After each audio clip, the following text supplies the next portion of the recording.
रात के तकरीबन 2 बज रहे थे जब लाहौर के एक पुराने इलाके में रहने वाला अहमद आमिर अपनी छत पर खड़ा फोन पर बात कर रहा था। मौसम अजीब हद तक खामोश था, जैसे हवा भी रुक गई हो। इसने अचानक महसूस किया कि सामने वाले खाली घर की खिड़की में हल्की सी रोशनी जल रही है। हालांकि वो घर पिछले 8 साल से बंद था।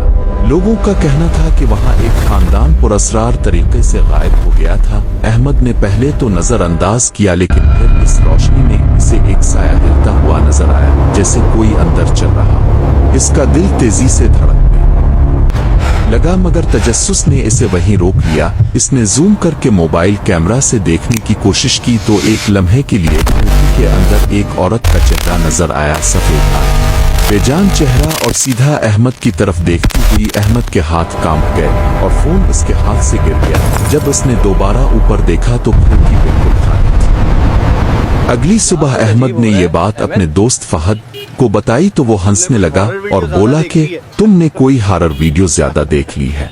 लेकिन अहमद मुतमईन नहीं था। इसने फैसला किया कि वो खुद इस घर के अंदर जाकर देखेगा। शाम के वक्त वो दोनों इस बंद घर के सामने खड़े थे। दरवाजा जंग आलूद था और आधा खुला हुआ, जैसे किसी ने जल्दी में छोड़ दिया हो। अंदर कदम रखते ही एक अजीब सी बदबू और नमी का एहसास हुआ।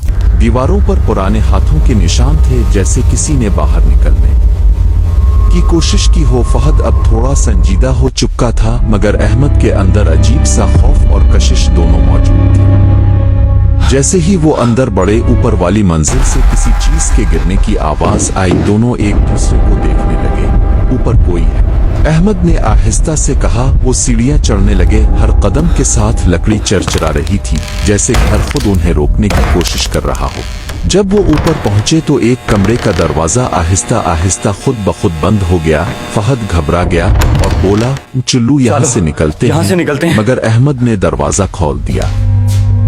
अंदर का मंजर देखकर दोनों जिम गए। कमरे के बीचों बीच एक पुराना आईना रखा था और उसके सामने एक कुर्सी, जैसे कोई अभी अभी वहां बैठा हो। अचानक आईने में अहमद को अपना अक्स नजर आया, लेकिन इसके पीछे कोई और खड़ा था। वही औरत जिसे इसने रात को देखा था। अहमद ने फौरन पीछे मुड़कर देखा, मगर वहां कोई नहीं था। फहद ने भी आईने की तरफ देखा और चीख मार दी, वो अभी भी तुम्हारे पीछे खड़ी है। अहमद का जिस्म सुन हो गया। इसने आहिस्ता आहिस्ता आईने की तरफ देखा। इस बार वो औरत और करीब थी। इसके चेहरे पर एक अजीब मुस्कुराहट थी और उसके होंठ हल रहे थे, जैसे वो कुछ कह रही हो, मगर कोई आवाज नहीं आ रही थी। अचानक कमरे का दरवाजा जोर से बंद हो गया और लाइट जैसी कोई चीज चमकी। फहद ने दरवाजा खोलने की कोशिश की, मगर वो बंद हो चुका। तुम भी नहीं जा सकते। फिर एक आवाज आई, बहुत ही आहिस्ता मगर साफ, तुम भी नहीं जा सकते, कम बीजे। अहमद का दिल जैसे रुक गया। आईने में अब सिर्फ वो औरत नहीं थी, बल्कि इसके साथ और भी साए नजर आ रहे थे, जैसे वो खानदान जो गायब हुआ था। सबके चेहरे बिगड़े हुए, आंखें खाली, और सब अहमद को घोर रहे थे। अचानक आईना खुद ब खुद टूट गया और कमरे में अंधेरा छा गया। फहद जोर जोर से दरवाजा पीट रहा था। फिर अचानक दरवाजा खुद खिल गया और दोनों भागते हुए नीचे आए। वो घर से बाहर निकले और रुकने का नाम नहीं लिया। जब वो आखिरकार रुके तो फहद हांफते हुए बोला, हम दोबारा कभी यहाँ नहीं आएंगे। लेकिन कहानी यहाँ खत्म नहीं हुई।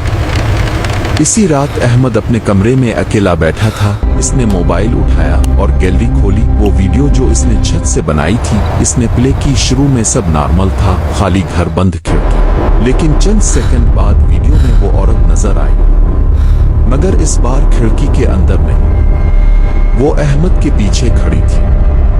अहमद ने फौरन पीछे मुड़कर देखा और उसके बाद इसका फोन जमीन पर गिरने की आवाज आई।